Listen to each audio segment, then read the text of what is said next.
Estamos no 14º episódio do Conecta. O Conecta é um canal de discussões do processo penal contemporâneo. Compartilhe conhecimento pelo Conecta. Sou Nereu Giacomoli, doutor em Direito, professor da Escola de Direito da PUC do Rio Grande do Sul e advogado. Me acompanha o professor Marcos Eberhard, também professor da PUC e advogado. Hoje discutiremos sobre o caso Ricardo Electro. E estamos recebendo nosso querido professor, o professor Paulo Caliendo, que é advogado e também professor da PUC do Rio Grande do Sul, doutor pela PUC de São Paulo e com estágio de doutoramento em universidades estrangeiras. E autor de diversas obras jurídicas e um advogado de renome e um expoente, um ícone do direito tributário, um jurista de escola. Então, professor Caliendo, com a alegria que o recebemos aqui para tratar deste tema tão sensível para o direito tributário e com reflexos importantes no direito penal e no processo penal. Com a palavra. Professor Giacomoli, Nereu Giacomoli, estimado amigo, para mim é uma grande honra, uma alegria estar aqui no Conecta, e realmente é um espaço importante. Aí eu vou divulgar todos os meus alunos, orientandos, colegas da advocacia tributária, e é uma satisfação estar também com o amigo Marcos Eberhard, um estimadíssimo amigo, colega da advocacia, da OAB, e dizer que o tema não podia ter sido melhor escolhido. Eu queria parabenizá-los pela escolha do tema. Eu creio que é um tema que tem uma interface entre o direito penal e o direito tributário, e diria também o direito constitucional, e nós teremos talvez que sentar mais vezes para debater esse tema. Eu já vi algumas apresentações sobre ele, e é um tema que traz muita preocupação. Aqueles que estão aqui no Conecta e que estão tratando dessa questão, eu creio que eles têm a ideia, o conhecimento de que ele tem origem num julgamento do Supremo Tribunal Federal que iniciou lá no STJ, foi ao STF e tem por base o RE 163334, que trata da criminalização, né, de tornar crime, o não recolhimento do ICMS, que é um imposto que deve ser declarado. Essa é a base do caso do Ricardo Electro, do Ricardo,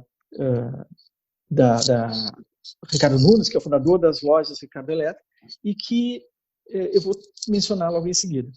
Mas o caso que foi ao Supremo, que depois deu a base da prisão do Ricardo Electro, do Ricardo Nunes, ele trata da seguinte tese que foi firmada no Supremo. Até gostaria de ouvir a sua opinião, a opinião do Dr. Marcos Eberhard. Ele diz o seguinte: o contribuinte que de forma contumaz e com dolo de apropriação deixa de recolher ICMS cobrado do adquirente da mercadoria ou serviço incide no tipo penal do artigo 2º, inciso 2 da Lei 8.137 de 1990. Este foi o julgamento que foi dado pelo Supremo no recurso extraordinário em habeas corpus RHC 163334, que foi interposto por comerciantes de Santa Catarina e denunciados pelo Ministério Público Estadual de Santa Catarina por não terem recolhido o imposto. O que é importante nessa tese? Que até esse julgamento, e até o julgamento do STJ, e essas denúncias que foram feitas em Santa Catarina, nós tínhamos uma tese que era praticamente firmada, o entendimento firmado entre tributaristas e talvez entre criminalistas, de que nós tínhamos a diferença entre a sonegação e o inadimplemento. O inadimplemento de um tributo não significaria sonegação, porque eu não estaria sonegando, retirando do conhecimento da administração tributária que aquele tributo ele é devido. Então, muitas vezes o contribuinte, o comerciante nesse caso, ele declarava, mas por diversas razões não procedia o pagamento. Com esse julgamento, o mero inadimplemento pode ser considerado um crime. Né? Pode ser considerado um crime. Quando? Primeiro, quando tiver, dolo de apropriação. Segundo, forma contumaz. A primeira tese é firmada pelo ministro Barroso de que o ICMS, que é recolhido pelo comerciante, pelo contribuinte, e deveria repassar ao fisco, quando eu faço uma venda e eu recolho aquele valor, eu tenho que repassar ao fisco, aquele valor não é do contribuinte. Aquele valor cobrado, ele é do fisco. E se o empresário não repassar aquele valor para o fisco, nós teremos aqui a apropriação indébita. Essa tese foi questionada pelo ministro Dias Toffoli, que diz que não havia, nesse caso, um ingresso definitivo no patrimônio do contribuinte desse valor e, portanto, não haveria, nesse caso, uma apropriação indébita. E nem também uma demonstração de que aquele valor configuraria dolo ou uma intenção de não pagar, porque ele pode, na contabilidade, fazer ajustes e verificar o que pagar.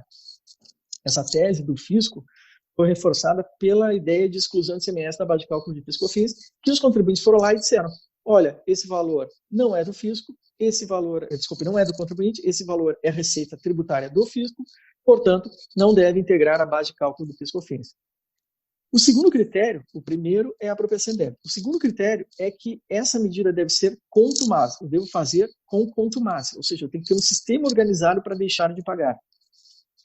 Isso não fica muito claro no entendimento de o que caracteriza a contumácia. Seria um inadimplemento, 2, um sistema organizado, 1 ano de problemas. Digamos agora, professor Marcos Eberhard e professor Neo Giacomoli, e nesse período de quarentena, né, se o comerciante deixa de repassar o valor que ele recolheu de ICMS nas suas operações nesse período, deixa de repassar durante esse período, 6 meses, 4 meses, 8 meses, será que já está configurando um crime tributário sem saber? Bem, o caso do Ricardo Eletro, que o empresário Ricardo Nunes, fundador da rede, acabou sendo preso e depois solto, tem um pouco dessa discussão. Ou seja, alegava-se que ele estaria recolhendo e sonegando num período de 5 anos. Os impostos teriam sido sonegados no montante de 400 milhões, então nós temos a questão do montante, que é muito elevado, que é um dos critérios, inclusive, para determinação, o período, que é um período de 5 anos, mas ele alegava que estava em negociações com o fisco, que ele estava discutindo os tributos, que ele estaria em uma situação difícil, que havia uma confusão entre a pessoa física dele, Ricardo Nunes, com a pessoa jurídica da empresa, que a pessoa jurídica da empresa tem poder de decisão que ele não tem. Então, é um caso que chama atenção, inclusive, para a responsabilidade dos sócios.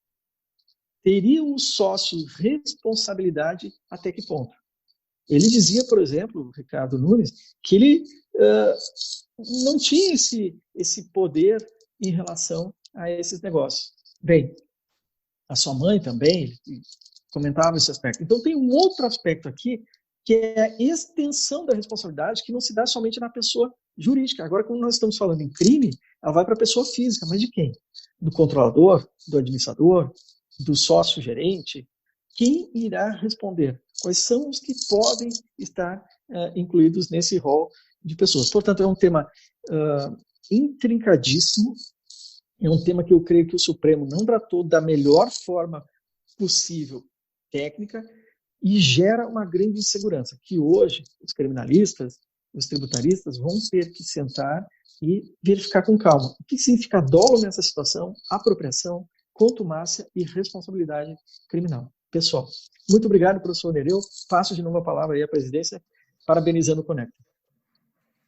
Eu tenho certeza, professor Caliendo, da magnitude desse tema por conta de que ele extravasa os efeitos tributários e ele alcança, como alcançou, no caso, Ricardo Eletro, com a prisão do Ricardo Nunes, ultrapassa esses efeitos e vai lá, inclusive, passa pelo direito penal e vai lá no processo, vai lá na cautelaridade e aí traz a prisão e traz a prisão preventiva, que ainda é a prisão mais excepcional, a excepcional prisão do sistema jurídico processual penal brasileiro. Então, com certeza esse tema é extremamente importante, tem um impacto enorme no processo penal brasileiro, nós temos uma grande preocupação, mas também tem um impacto advindo do direito tributário, e por isso que eu gostaria de retomar essa minha fala com 2 perguntas. E aí, claro, que eventualmente a gente pode até pensar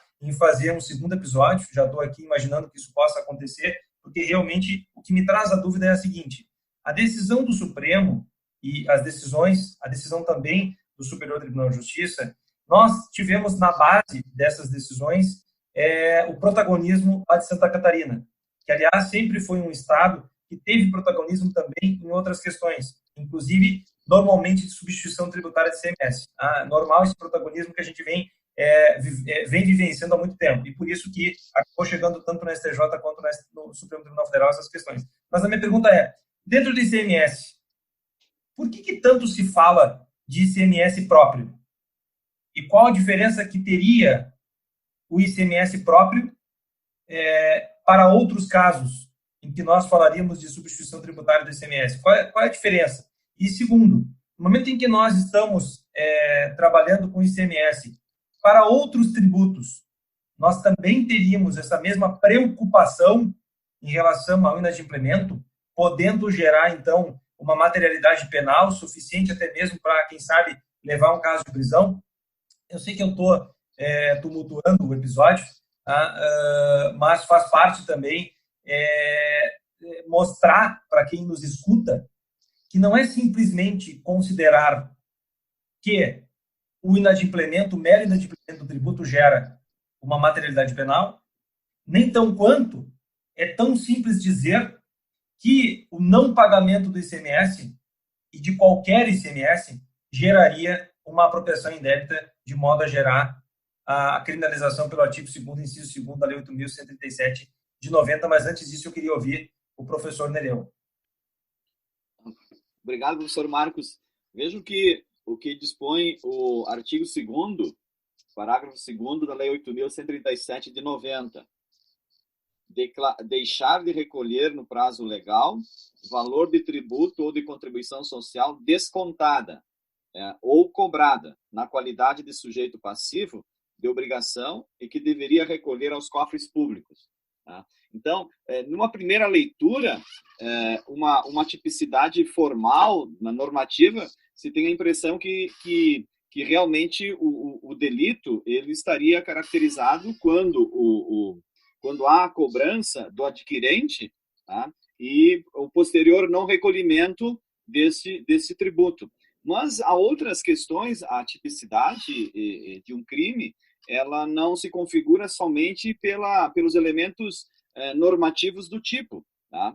Mas sim também por outros elementos especiais e elementos subjetivos. Um deles, que consta na decisão do Supremo, é o dolo. E outro elemento específico, não estabelecido normativamente, mas via jurisprudencial, é a contumácia, ou seja, a contumácia. O problema está em que não há uma delimitação de qual o dolo, qual é a espécie de dolo, né? Se poderia criminalizar, admitir a tipicidade, nesse caso, por dolo eventual, por exemplo, ou só por dolo direto. Esse é um problema que vai resultar numa questão probatória também, tá? Numa questão probatória. Mas eu vejo aqui toda essa problemática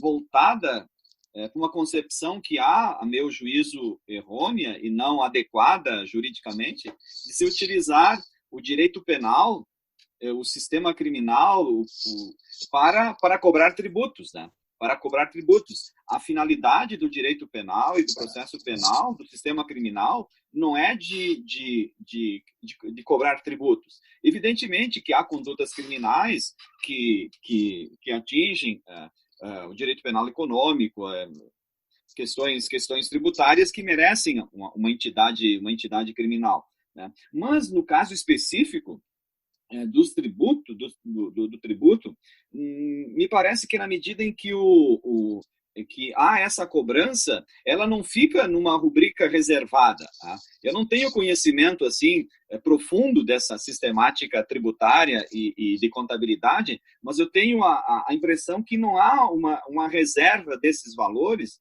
apartados do patrimônio do comerciante, tá? Então, esse é um aspecto também a ser considerado. Eu sei que essa tese, na decisão do Supremo, não foi a tese vencedora de que o tributo ele estaria incorporado ao patrimônio do comerciante, né? E a outra questão também importante nesses casos diz respeito à própria prisão, né? É a prisão cautelar, a prisão preventiva, né? então, que é uma medida de extrema invasividade, de extrema ratio, e não pode ser utilizada justamente para dar uma satisfação num outro plano do direito, a não ser o direito criminal, né? Então, não sei o que o professor Caliendo pensa disso. Não, eu concordo muito e eu voltaria iniciando pela questão do dolo. O professor Marcos fez o questionamento em relação ao dolo próprio ou na substituição tributária e o professor Nereu mencionou muito bem o inciso 2, artigo 2º da Lei 8.137/90, que diz que constitui crime contra a ordem tributária deixar de recolher no prazo legal o valor do tributo ou contribuição social, descontar ou cobrar na qualidade de sujeito passivo da obrigação. Então, no ICMS próprio, o que ocorre? No ICMS próprio, eu sou comerciante, eu realizo uma venda, apuro dessa venda o valor do preço mais o ICMS. Só que eu não devo diretamente aquele valor que eu recolho. Eu vou ter que fazer um cálculo dos créditos e débitos que eu tenho, apurar o resultado e transferir ao Estado, repassar ao Estado, o resultado desse encontro de créditos e débitos, porque o ICMS é um imposto não cumulativo. Então, não surge diretamente uma dívida que vai dar um valor a pagar. Eu tenho um cálculo a fazer. Este cálculo aqui, ele não é muito simples e tem uma série de elementos que nós temos que levar em conta em relação a essa matéria. No ICMS, por substituição tributária, o imposto já vem pago. Então, há uma diferença do dolo aqui, porque a relação é distinta nesse caso. Eu tenho esse imposto que já vem no preço e quando eu faço a operação, ele já está no preço estabelecido e eu não tenho mais aquele regime de créditos e débitos.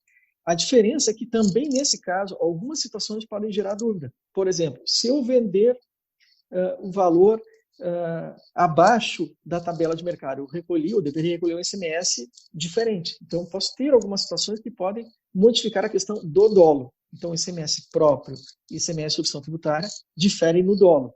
Um é o imposto cobrado antecipadamente, o outro eu tenho que ter a cadeia crédito e débito e tenho que fazer o cálculo. Mas eu concordo que nós vamos ter que olhar com muito cuidado, porque vejamos só, o empresário agora no período de pandemia, ele faz a venda, recolhe o ICMS e ele tem que se manter vivo, né, funcionando. E como ele atua num período desse? Ele deixa de recolher o imposto, mesmo que isso signifique a morte empresarial dele? Né? É justo isso ocorrer? Então nós vamos ter que pensar um pouco mais. Eu sei que não vou conseguir responder e comentar com todos os detalhes, até em função do tempo, mas eu queria dizer que é um tema importantíssimo. O doutor Nereu, o doutor Marcos Weber escolheram muito bem o tema e nós vamos ter que repensá-lo. Nós vamos ter que auxiliar o judiciário a pensar esse tema, porque, como disse o doutor Marcos, está aqui no artigo 2º, inciso 2, ele fala deixar de recolher valor do tributo ou contribuição social, ou seja, ele não é somente para o ICMS, mas para todos os tributos e contribuições. Então, o alcance é gigantesco. Nós estamos falando de ICMS, mas nós poderíamos estar falando aqui de outros tributos, PIS, COFINS, imposto de renda, assim por diante. Muito obrigado. Parabéns aos ouvintes do Conecta. Estão aí muito bem servidos com os mestres do direito penal e eu me sinto aqui lisonjeado, honrado por estar aqui com vocês. Esse foi o 14º episódio do Conecta. Está conosco o professor Paulo Caliendo, nosso colega na Pontifícia Universidade Católica do Rio Grande do Sul, advogado atuante em todo o Brasil, principalmente no Rio Grande do Sul e em Brasília. E já percebemos que precisaremos de uma segunda rodada em relação a esse tema da criminalização do inadimplemento de tributo e já aproveitamos então para convidar novamente o professor Paulo Caliendo para a próxima agenda e eu aproveito para anunciar o 15º episódio do Conecta, que será com o nosso amigo, o professor Nestor Santiago, advogado criminalista, doutor, mestre e especialista em Direito pela Universidade Federal de Minas Gerais, com o tema prisão preventiva no pacote anticrime. Esse é o Conecta, comigo o professor Nereu José Giacomoli, eu sou Marcos Eberhardt, e um abraço a todos mais uma vez. Muito obrigado por estarem conosco. Obrigado, professor Paulo Caliendo, pela excelente aula de Direito Tributário.